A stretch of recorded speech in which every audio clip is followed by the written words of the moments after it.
بسم اللہ الرحمن الرحیم۔ السلام علیکم ورحمۃ اللہ وبرکاتہ۔ لاکھوں درود و سلام نبی آخر الزماں خاتم النبیین حضرت محمد مصطفیٰ صلی اللہ علیہ وآلہ وسلم کی ذات اقدس پر۔ میں ہوں عبید اللہ اور آپ دیکھ رہے ہیں میرا یوٹیوب چینل عبید اللہ ماسٹر آفیشیل۔ اگر آپ کسی گورنمنٹ کی جاب کی تلاش میں ہیں تو یہ ویڈیو آپ کے لیے بھی مفید ہو سکتی ہے۔ آج کی اس ویڈیو میں آپ کے ساتھ گورنمنٹ کی جاب کا ایک ایڈ شیئر کرنے والا ہوں اور اس کی تمام تر تفصیلات آپ کے سامنے رکھوں گا۔ اس سے پہلے کہ میں ان جابز کے حوالے سے آپ لوگوں کے ساتھ تمام تر تفصیلات شیئر کروں، اگر آپ میرے چینل پر نئے ہیں تو براہ کرم میرا چینل سبسکرائب کر لیں، کیونکہ اس چینل پر آپ کو لیٹسٹ جابز کے حوالے سے انفارمیشن ملتی رہیں گی۔ موبائل کی اسکرین پر آپ گورنمنٹ جاب کا اشتہار دیکھ سکتے ہیں۔ اس میں سب سے پہلی جو پوسٹ ہے وہ یعنی اسامی کا نام رجسٹریشن آفیسر ہے، جس کی ماہانہ تنخواہ 30,000 روپے ہے۔ اس کے علاوہ الاؤنس بھی دیے جائیں گے۔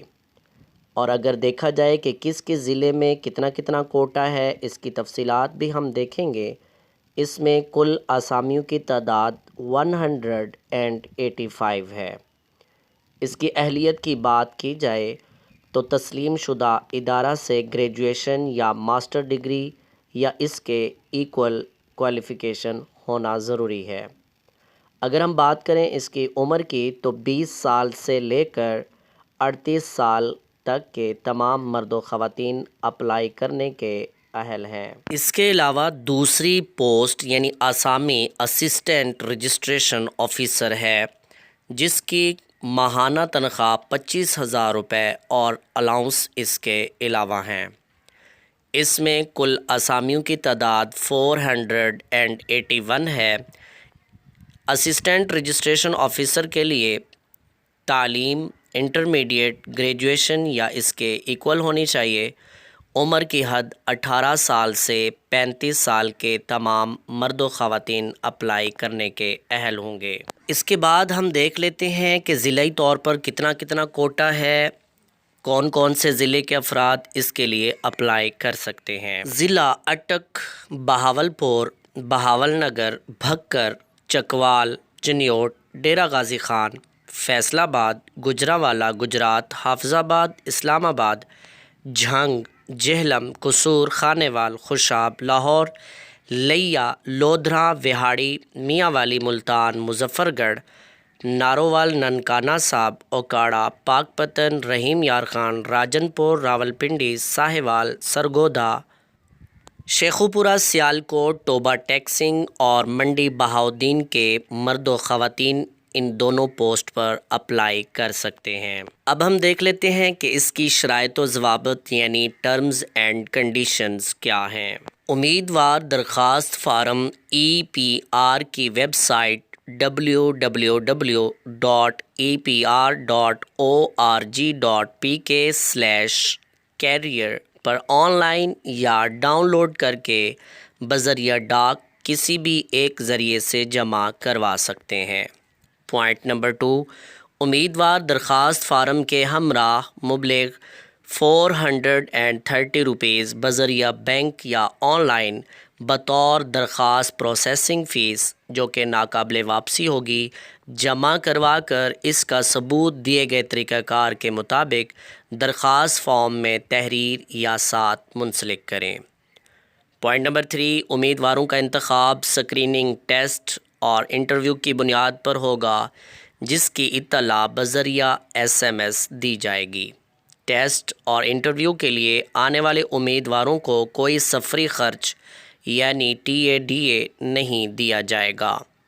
پوائنٹ نمبر 4، اشتہار کی اشاعت کی آخری تاریخ کے بعد 30 دن کے اندر بھرتی کا عمل مکمل کر کے منتخب امیدواروں کی ڈیوٹی شروع کر دی جائے گی۔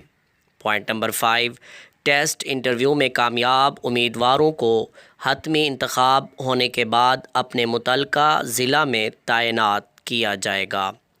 آن لائن درخواست بھجوانے کی آخری تاریخ 25 اکتوبر 2022 ہے، جبکہ بذریعہ ڈاک بھجوائی جانے والی درخواستیں